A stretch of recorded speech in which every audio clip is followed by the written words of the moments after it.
Okay, so like imagine this, you're all in on solar, right? You've got Absolutely. panels up there catching those rays and a fancy battery storing all that extra juice. But what if instead of that energy, just hanging out there, it could team up with your neighbor's batteries Yeah. and create this power source that's like a mini power plant. Pretty cool, huh? It's really interesting. That's basically the idea behind virtual power plants, VPPs we call them. And it's not some crazy futuristic thing. It's happening right now. These networks of home batteries are popping up all over, and they could really change how we think about energy. We've actually got a ton of research here from Solar Victoria, and they're really diving headfirst into this whole VPP world. So if you're ready to go from, solar newbie to VPP expert, stick with us because we're about to break it all down.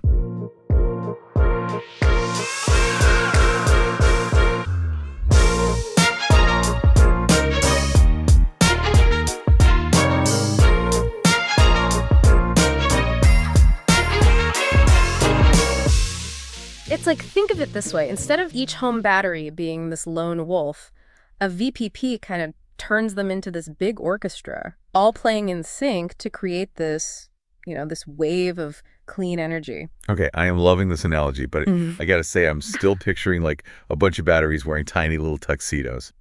Could you walk us through how this actually works in real life? Yeah, of course. Uh, Okay, so let's say it's a crazy heat wave and everyone's blasting their AC, right? yeah. That puts a huge strain on the grid. And usually those dirty peaker plants have to kick in to handle all that demand. Not exactly the best for the environment or our lungs for that Yeah, matter. exactly. But with a VPP, instead of relying on those fossil fuel plants, the grid can basically tap into the combined power of all those home batteries. Interesting. It's like having this reserve army of clean energy just waiting for the call to action. So instead of building more power plants, we're using the power we already have stored up, but in a smarter way. That makes a lot of sense. Yeah. But okay, what's in it for me? Like, why would I, the average homeowner, want my battery to join this, this energy orchestra? Well, first off, there's a chance you could save some serious cash. We're talking discounts on your energy bills, even credits for the power you're sharing, maybe even discounts if you're just installing a battery now. It's like your battery's paying you rent. Okay, now you're speaking my language. Yeah. I knew there was a reason I kept that spare room. But let's be real for a second. Are there downsides?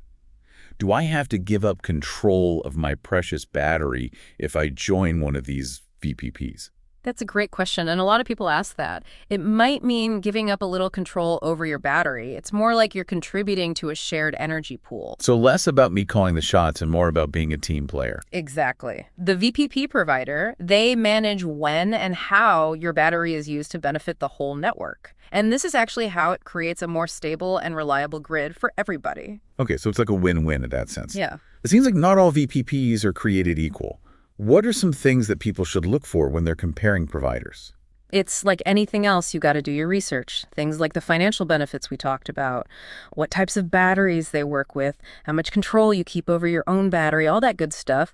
And to make it even more interesting, Solar Victoria actually highlights this guy, John, who shows us that VPPs aren't just about numbers and tech specs. Oh, okay. Yeah. John, our resident VPP expert, what's his story? So John's got this amazing self-sufficient house just outside of Melbourne. Veggie garden, chickens, the whole 9 yards. Wow. Joining a VPP was like the natural next step for him in living a more sustainable life. So it's like his whole philosophy is about reducing his impact, and being part of a VPP just fits right in with that. Exactly. And this is where things get really interesting because John's story shows us that VPPs aren't just about saving money on your energy bill. It's also about community and being part of something bigger, creating a cleaner energy future that's more resilient for everyone.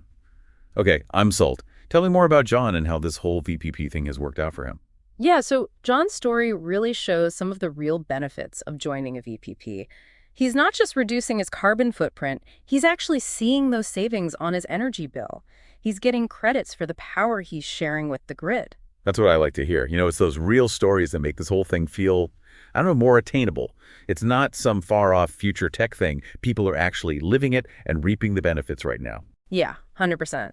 And his experience actually highlights something really important, and that's making sure your battery is actually compatible with a VPP. Before you get too excited about saving money, you gotta make sure your tech can handle it. Right, because not all batteries are created equal. It's probably like trying to play the latest video game on a really old console. Exactly. It's not going to work. Solar Victoria points out that compatible batteries need to have that two-way communication with the VPP network. So it's like your battery gets a little message from the VPT saying, hey, things are getting crazy out there. Can you spare some power? These are getting real. Exactly. We need you. And then your battery can actually respond and be like, yeah, I got you. Plenty to share. So it's like giving your battery a crash course in energy management. Mhm. It's not just sitting there. It's communicating, collaborating, part of the team. Right. Okay, so let's say your battery aced the exam. What's next? Next is picking the right VPP provider. And this is where it's kind of like comparing cell phone plans.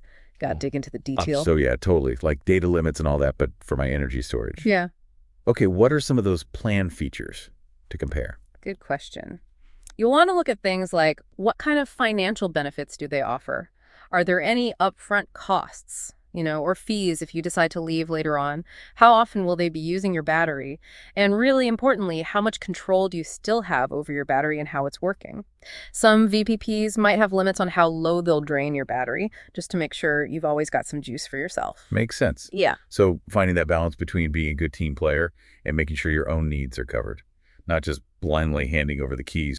Anything else people should be thinking about as they're looking at all the different VPP providers out there? Yeah, Solar Victoria actually suggests chatting with a trusted solar retailer. These are the pros. They know all the ins and outs of different programs. They can look at your setup and help you cut through all the jargon. It's always good to have an expert in your corner when you're trying to figure out something new. Now, we've talked about the what and the how, but I think it's important to circle back to the why. This whole idea of sharing energy with your community through a VPP is pretty different from how we usually think about electricity, isn't it? It's a huge shift. For years, the power grid has worked on this top-down kind of model. Big centralized power plants sending electricity out to everyone. Yeah, it's like the difference between getting all your news from like, I don't know, a couple of big networks versus everyone sharing updates and information directly with each other. Totally. A much more, I don't know, decentralized approach. Right. So where do VPPs fit into all of this? So VPPs are kind of a step toward a more distributed energy system, and it's more democratic too. Instead of just relying on those big power plants, we're using the power of individual homes. All those solar panels and batteries working together. It's like the democratization of energy. Yeah. Instead of a small group controlling everything, it's spread out. It's with the people. Exactly. And that opens up some really cool possibilities. Think about those peak demand times when everyone's cranking the AC or the heater and it's putting stress on the grid. Usually they have to rely on those peaker plants we talked about to handle that surge. And a lot of times those are the ones running on fossil fuels, and they're only used a handful of hours a year. Right. And they're not exactly great for the environment. It always seemed like overkill, having these huge plants just sitting around waiting for those peak moments. Yeah, and that's where VPPs offer a better solution. Instead of firing up those polluting plants, imagine using the power of thousands of home batteries, all perfectly timed, sending that clean energy exactly when and where it's needed most. It's like those peak times become, I don't know, prime time for clean energy, right? Yeah. Using the power we already have from the sun. Exactly. And it gets even better. This doesn't just mean we rely less on fossil fuels. VPPs can also make the entire grid more stable, so there are fewer blackouts. And it might even lower electricity costs for everyone. Wow, so it sounds like VPPs aren't just some cool tech gadget. They have the potential to completely change how we generate, distribute, and consume energy. Yeah, I think that's a really important point, and it makes you wonder about what's next, right? Like, as this renewable energy tech keeps getting better and cheaper, could we see a future where those centralized grids we talked about, the big power plants, they become less and less important, where communities are generating, storing, even trading their own clean energy? Okay, now that is a future I'm here for. Imagine energy independence and communities working together, all powered by the sun. That's a complete energy revolution. It really is. And who knows, maybe someone listening right now will be leading the charge. I love it. And on that note, that wraps up our deep dive into the world of virtual power plants. We've talked about what they are, how they work, why they're important, and even taken a glimpse into a future powered by clean, community-driven energy. It's been a great conversation. It really has. A big thank you to you for lending your expertise and to everyone listening for joining us on this journey. If you're interested in learning more about VPPs, don't forget to check out the resources we mentioned. Until next time, stay curious and keep those energy revolutions going.